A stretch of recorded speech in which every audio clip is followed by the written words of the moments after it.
Good day. This video is going to try and make the Pythagoras theorem a little bit easier. In any triangle, we're going to call the vertices capital letters. So I'm going to call that guy A, that guy B, and that guy C capital letters. Opposite the C will be a small c indicating this line. Opposite the B a small b indicating that line. Opposite the A a small a indicating that line. Not very important now. More important now is that opposite your smallest angle, you'll find your shortest side. Opposite your biggest angle, you'll find your biggest side. And opposite your middle size angle, you'll find your middle size side. Just again, in any triangle, opposite the smaller angle, you'll find the shortest side. Opposite the biggest angle, the biggest side. Opposite the middle size angle, the middle side. Let's look at this isosceles triangle. Still, opposite the biggest angle will be the biggest side. Opposite the small angle, the small side. And opposite the small angle, the small side. These two sides will be equal, but they're still opposite the small angles.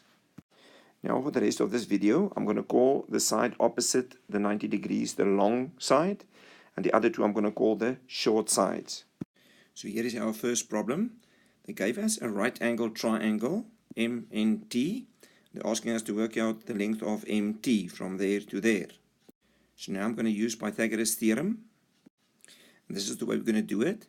We're going to say the short square plus the short square equals the long square. It's going to work every time, you'll see. So I'm going to say the short square plus the short square equals the long square. That is what Pythagoras says. Then I write the 12 in the one short with a square. Put the 5 in the other short in a bracket with a square.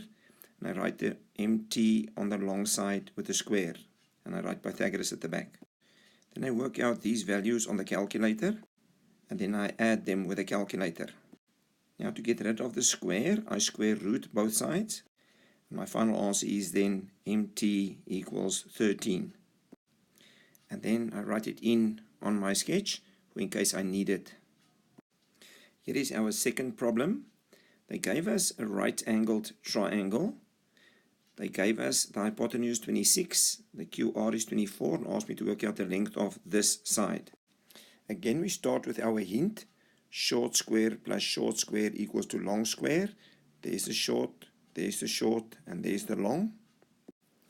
In the place of this short, I write PQ, that's one of my short. The other short is 24, it's the one down here.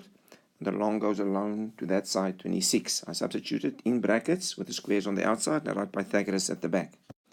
Then you work out these two values with your calculator. Then you minus this number on this side.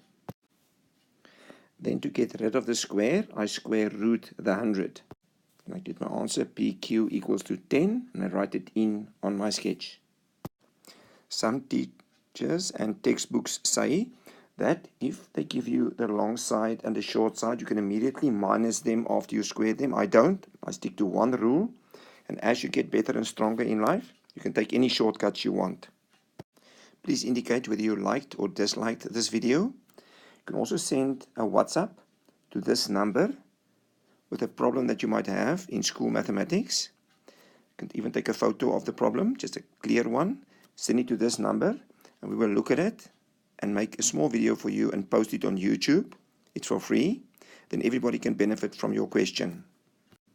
And also subscribe to the channel.